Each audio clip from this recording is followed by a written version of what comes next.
जय हिंद दोस्तों। आज हम इस वीडियो में टेंस पढ़ेंगे। तो आइए टेंस देखते हैं।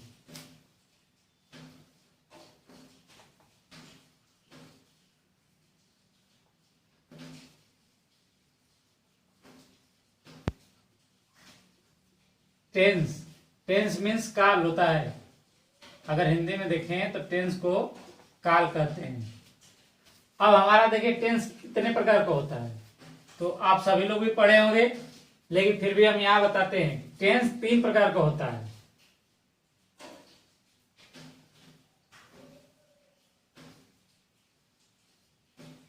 प्रेजेंट टेंस,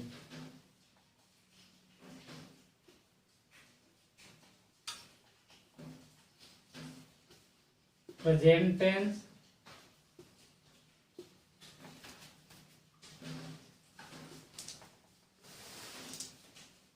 पास्ट टेंस और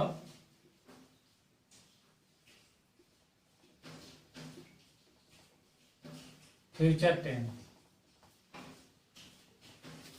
प्रेजेंट टेंस यानी वर्तमान काल।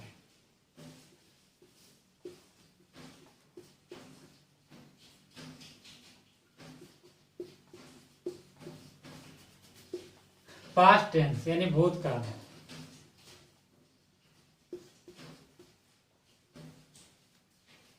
ये भविष्य का।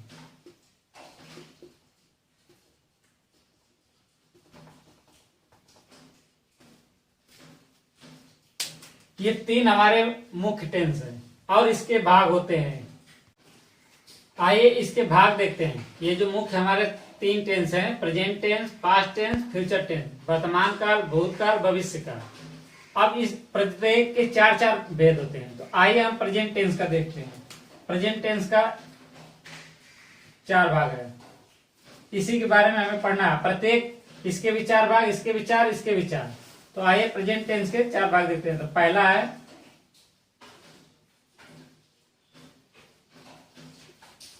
Present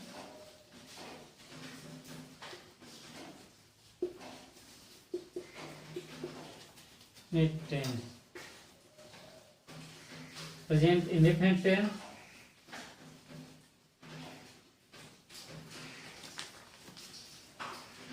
present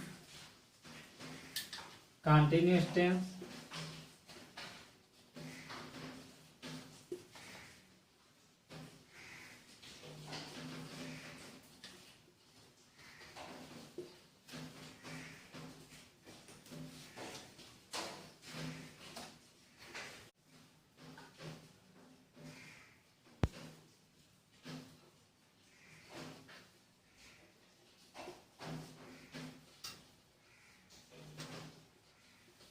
present perfect tense और चौथा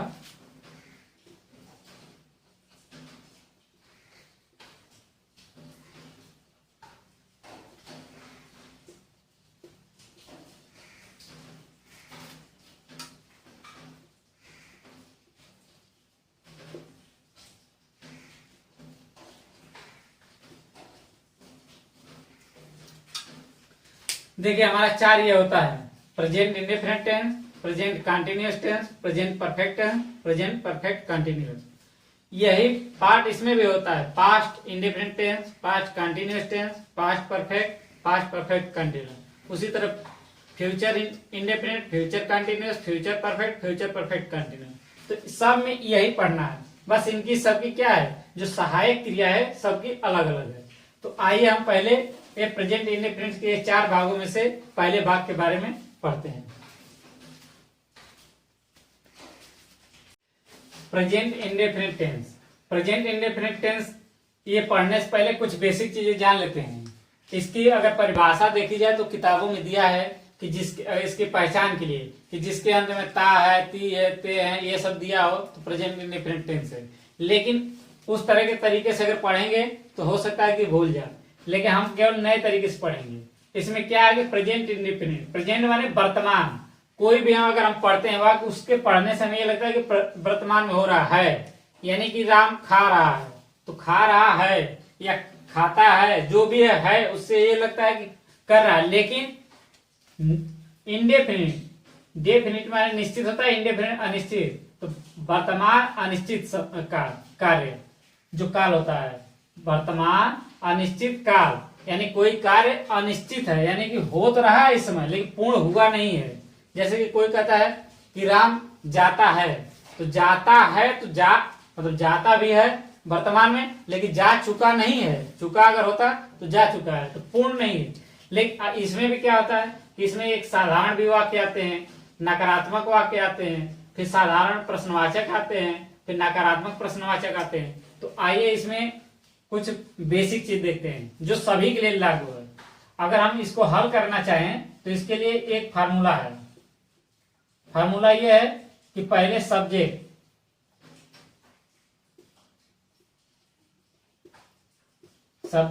plus helping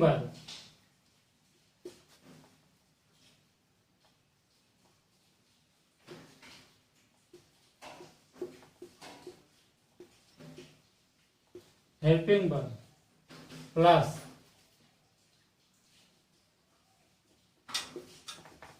main verb plus object. देखिए सब्जेक्ट क्या है, जो ये सब कार्य कर रहा है वो सब्जेक्ट है। जैसे कि मैं हो गया, वह हो गया, तुम, तो ये सब्जेक्ट में आते हैं। सब्जेक्ट यानी कि जो करता है, एक तरह से कर्ता को कहेंगे सब्जेक्ट। हेल्पिंग वर्ब यानी इसको कहेंगे सहायक क्रिया।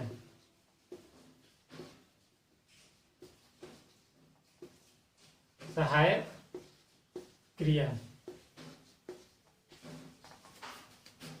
ये हो गई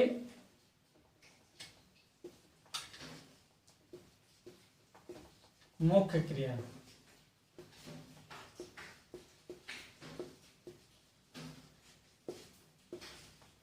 ये हमारा हो गया ऑब्जेक्ट यानी कर्म। देखिए सब्जेक्ट यानी कर्ता, हेल्पिंग वर्ब में सहायक क्रिया, मेन वर्ब, उसके बाद ऑब्जेक्ट। इसी सीरीज में हम कोई भी आएगा जो हमें हिंदी से इंग्लिश बनाना है, अगर कोई भी हो तो इसी श्रेणी में रखेंगे तो हमें कुछ ज्यादा मेहनत करने की जरूरत नहीं, हमारा परफेक्ट आएगा। अगर जहां हेल्पिंग वर्ब की जरूरत नहीं है तो वहां हेल्पिंग वर्ब नहीं लगाएंगे। तो इसके बाद क्या है, ये मेन वर्ब है, जो इसमें जरूरत नहीं वो गायब रहेगा, लेकिन रहेगा इसी श्रेणी में। ये नहीं कि अगर ये नहीं है तो इसको यहां लाए या इसको लास्ट में कर दे, नहीं। सब्जेक्ट के बाद चाहे हेल्पिंग वर्ब आए चाहे मेन वर्ब आए, अगर ये दोनों है तो इस श्रेणी में पहले सहायक क्रिया लगेगी, फिर मुख्य क्रिया, उसके बाद कर्म रख देंगे। तो आइए कुछ उदाहरण के माध्यम से देखते हैं।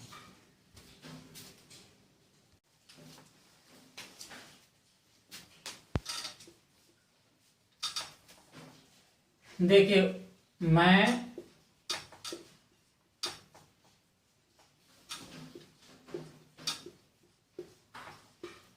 किताब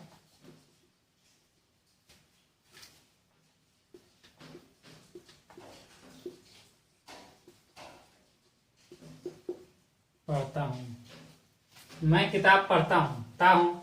अब देखिए इसको हल करने से पहले एक चीज ध्यान में देखिए कि जो हेल्पिंग वर्ब है प्रेजेंट इंडेफिनिट टेंस की, जो सिंपल की है, उसके लिए क्या है सहायक क्रिया, यस या ईएस है, यस या ईएस है। और जहां जरूरत, और यस या ईएस कहां लगाते हैं, एक वचन में। अगर बहुवचन है तो यस या ईएस नहीं लगेगा। और तो देखिए मैं किताब पढ़ता हूं, और मैं क्या है बहुवचन। बहुवचन में कौन कौन से आते हैं देखिए,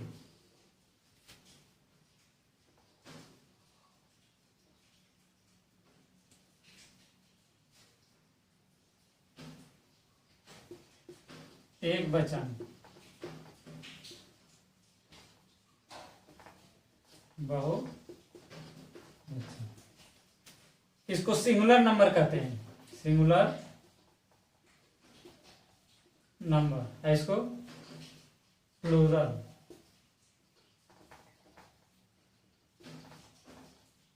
सिंगुलर माने एक वचन, प्लूरल बहुवचन। अब देखिए इसमें क्या है, ही, सी, इट, या कोई नाम हो गया, नेम इत्यादि। और इसमें क्या है कि आई, वी, दे, ये सब जो है हमारा बहुवचन में। तो आइए देखते हैं, एक वचन के साथ यस या यस लगता है लेकिन बहुवचन के साथ नहीं लगता है। तो अब देखिए इस फॉर्म में रखते हैं। तो अब देखिए कि सब्जेक्ट क्या है, कर्ता, यानी मैं किताब पढ़ता हूं। पढ़ने का काम कौन कर रहा है, मैं। जो कर रहा है वो कर्ता होता है। तो मैं के लिए स्पेलिंग क्या लिखेंगे, आई, आई माने मैं होता है, मैं पढ़ता हूं। अब इसी नियम पर हेल्पिंग वर्ब, सहायक क्रिया, तो सहायक क्रिया किसके साथ लगाएंगे, अगर हेल्पिंग वर्ब यस या यस तो है लेकिन किसके साथ लगेगी, मेन वर्ब के। अगर नकारात्मक होता तो उसके अनुसार अगले नकारात्मक वाक्य में बताएंगे। लेकिन देखिए किताब यानी बुक, तो जब मैं बहुवचन है तो इसके साथ सहायक क्रिया लगेगी नहीं। जब लगेगी नहीं तो इसमें क्या लगेगा, अगला स्टेप में मेन वर्ब। मेन वर्ब क्या है, वर्ब माने क्या होता है, मुख्य क्रिया। क्रिया यानी जो कार्य किया जा रहा है, जैसे कि मैं सब्जेक्ट हो गया, मैं किताब यानी किताब को लेकर पढ़ रहा हूं, पढ़ना क्रिया है। तो क्या लिखेंगे, आई, ये हमारे क्या है, ये हमारा हो गया सब्जेक्ट, ये हो गया हमारा मेन वर्ब। क्योंकि मैं किताब पढ़ रहा हूं, तो मैं किसको पढ़ रहा हूं, किताब को। तो किताब तो कर्म हो गया क्योंकि किताब को पढ़ रहे हैं, लेकिन कार्य क्या हो रहा है, पढ़ने का कार्य। तो जो कार्य होता है वही क्रिया होती है, जो क्रिया कर रहे हैं। तो पढ़ता क्या है, बुक। पढ़ना किस मीन से, रीड होता है, READ, I read a book. ये देखिए इसमें दिया नहीं है, लेकिन एक किताब देगा तभी ये लिखेंगे, नहीं लिखेगा तभी आई रीड ए बुक। क्योंकि किताब पढ़े तो कोई एक ही किताब पढ़ेंगे, 4-6 किताब एक साथ नहीं पढ़ सकते। तो मैं किताब पढ़ता हूं, आई रीड ए बुक। अब देखिए सब्जेक्ट मैं, आई, हेल्पिंग वर्ब अगर बहुवचन के साथ नहीं लगेगा, मेन वर्ब क्या है इसके बाद, पढ़ना, तो रीड हो गया। तो उसके बाद ऑब्जेक्ट यानी कर्म, यानी क्या है, किताब है, जिसको जो कर्म हुआ, जो सब्जेक्ट और क्रिया मिलकर जो कार्य करते हैं वही कर्म हुआ। तो मैं पढ़ा, किसको पढ़ा, किताब को, तो ये हमारा कर्म होता है, ये हमारा बुक हो गया। अगर इसी की जगह होता कि वह किताब पढ़ता है, जैसे वह